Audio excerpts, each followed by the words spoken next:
Bunda, sekarang saya mau membacakan dulu cerita-cerita dari Bunda melalui Facebook dari Bunda mengenai waspada dengan penyakit yang disebabkan oleh nyamuk. Ada Bunda Retno Purbawati. Di tempat tinggalku belum begitu banyak rumah hunian, kebanyakan masih tanah kosong. Jadi banyak kebun dan nyamuk kebun. Aduh, kalau ngeroyok banyak nggak kerasa gigitnya, tahu-tahu udah bentol dan gatal-gatal. Apalagi saya juga punya anak yang umur 1 tahun, jadi sering kali digigit. Nah, sebenarnya ada pengaruhnya nggak sih Bun digigit nyamuk kebun? Dan sampai hari ini sih memang cuma bentol dan gatal-gatal aja. Takutnya kalau memang ada dampak lain. Mohon infonya ya Bu. Ini juga sama sekali saya sering alami di rumah. Dan kedua ada juga Mimi Mintuno. Anak saya pernah kena DBD.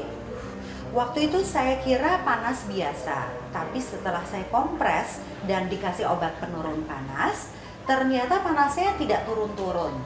Dan karena panik, malam itu saya rendam anak saya di kamar mandi.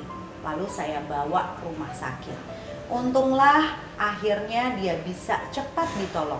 Sejak itu trauma rasanya kalau anak demam bawaannya langsung panik. Nah Bunda, sedikit sharing aja nih, apabila saya menghadapi anak-anak yang sedang demam, memang awalnya panik. Tapi sekarang setelah saya diberitahu oleh dokter saya, yang paling penting adalah kita lihat behavior anak.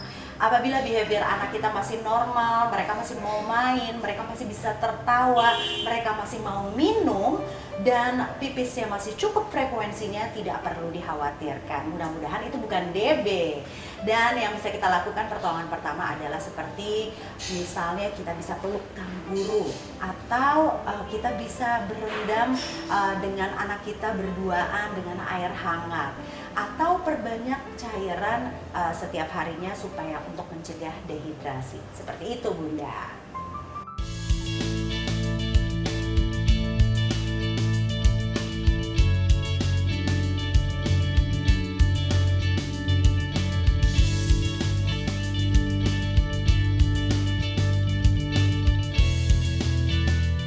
Halo Bunda, iya itu tadi kegiatan kita biasa kalau di rumah. Saya sambil bermain mengajak anak saya Kisha yang saat ini sudah berusia 3 tahun untuk bagaimana kita bisa belajar buang sampah pada tempatnya, sekaligus memilah-milahnya antara sampah yang seperti daun-daunan, sampah makanan, itu masuknya ke tempat sampah yang warna hijau.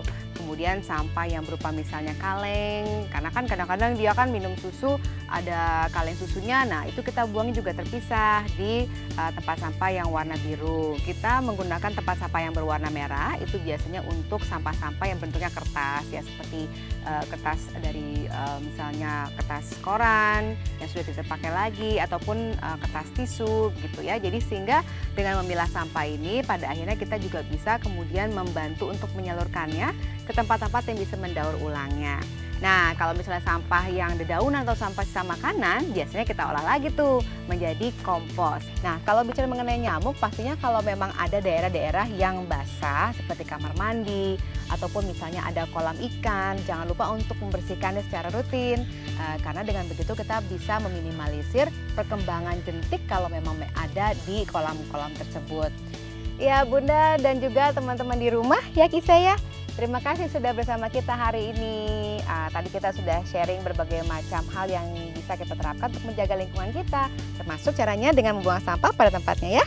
Ya. Ya, dan juga memilah sampah lalu kemudian membuat kompos. Jangan lupa ya baca buku juga cerita-cerita tentang keindahan lingkungan sehingga akhirnya anak bisa juga mencintai lingkungan sejak dini. Akhirnya saya Valerina Daniel, Duta Lingkungan Kementerian Negara Lingkungan Hidup dan juga sekaligus pembawa acara berita bersama anak saya, siapa namanya? Kisha yang usia 3 tahun. Kita pamit dulu ya. Sampai ketemu di lain kesempatan. Dadah.